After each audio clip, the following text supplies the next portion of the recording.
Morning, guys. I hope you're well and trust you're having a great weekend.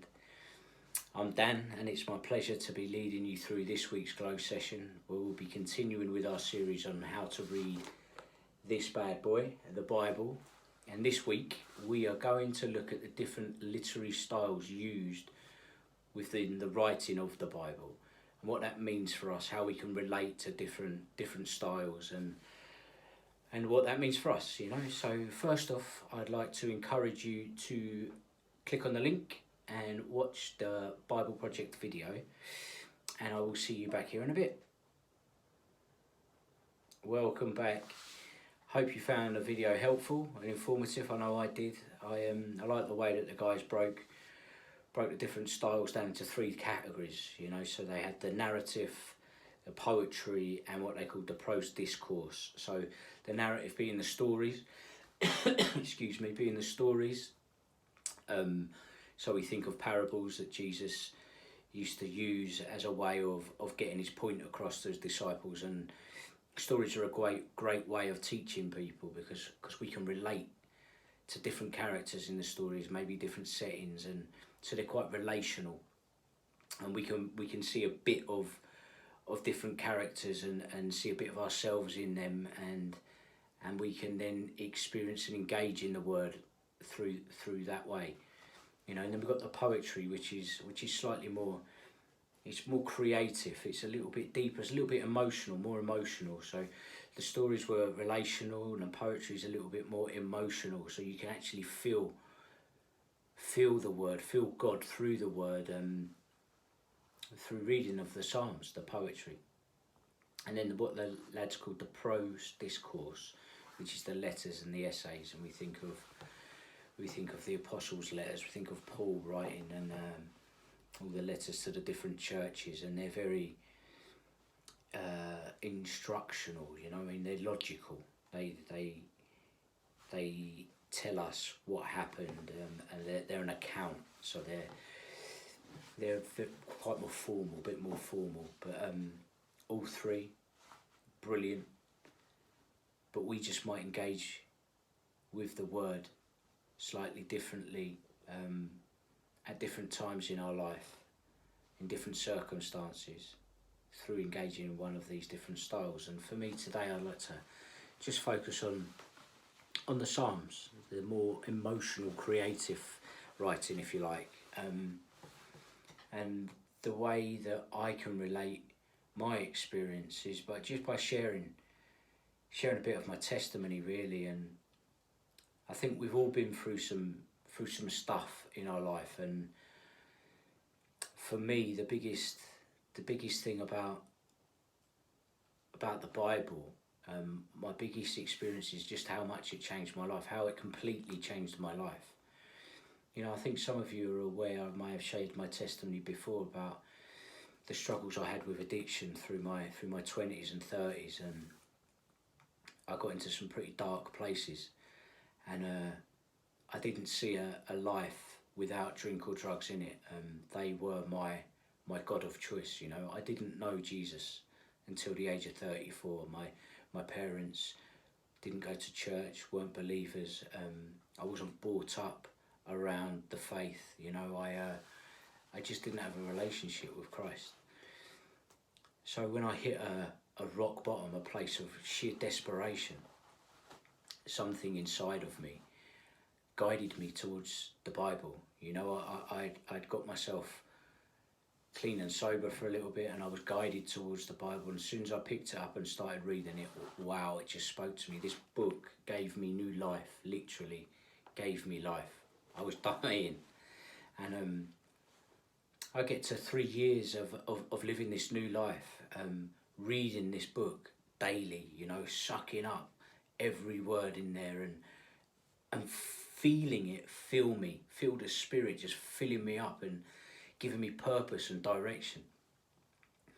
And then at the age of 37, so 3 years clean and sober, 3 years into this new life and forming a relationship with Jesus, my beautiful mum passed away, and it was the biggest obstacle I've had to overcome in this new life. And I learned that I used to drink and use drugs the way that I did because I couldn't handle my emotions. I didn't know how to do life on my own, just being Dan. I needed something to help me.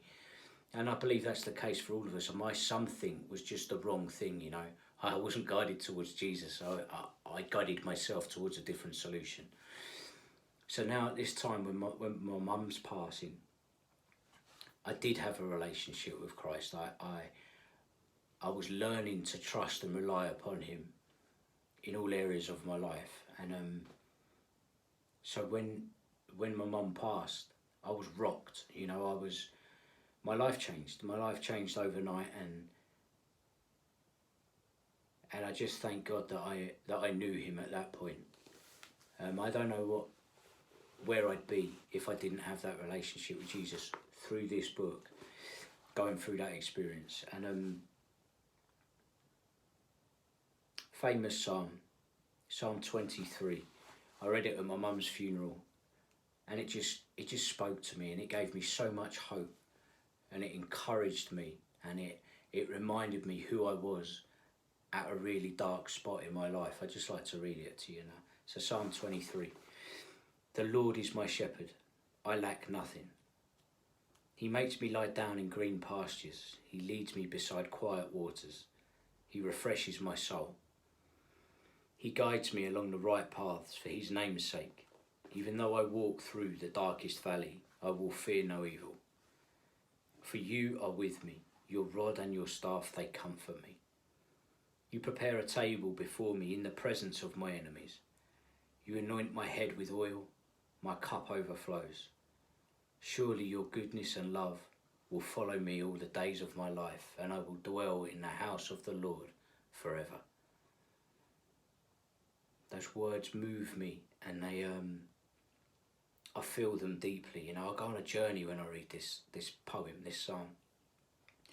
In the beginning, you get that sense of peace and serenity and calmness, stillness, which when I was reading this at the time of my mum's passing, I needed. You know, I was reminded where my strength came from, because I'm starting to feel a little bit sorry for myself, poor Dan. And I'm reminded that the Lord is my shepherd. The Lord guides me. He is the power in my life today. And because of that, I lack nothing. There's nothing I can't get through.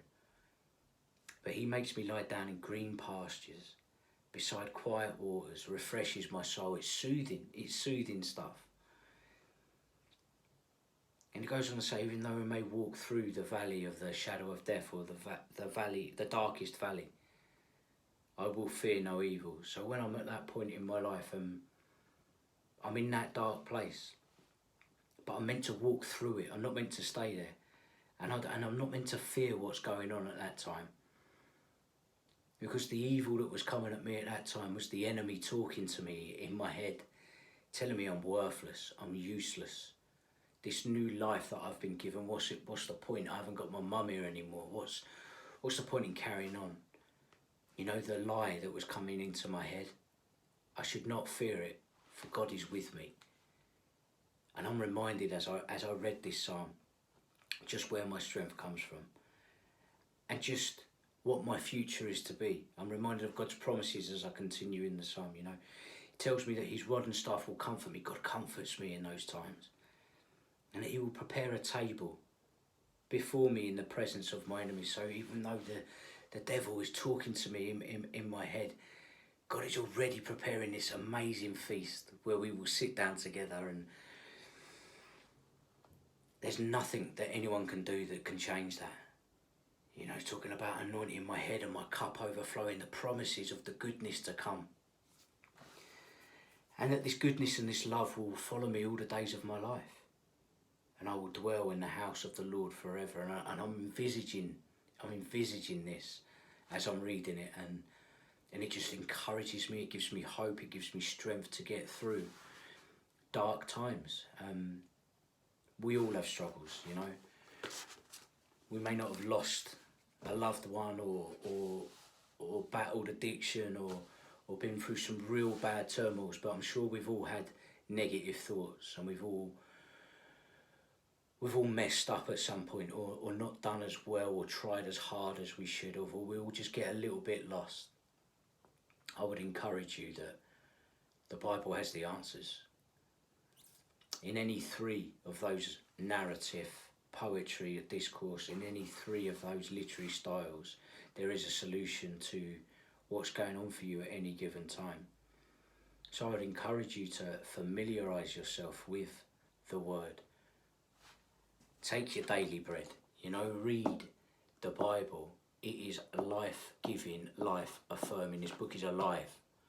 It is full of life.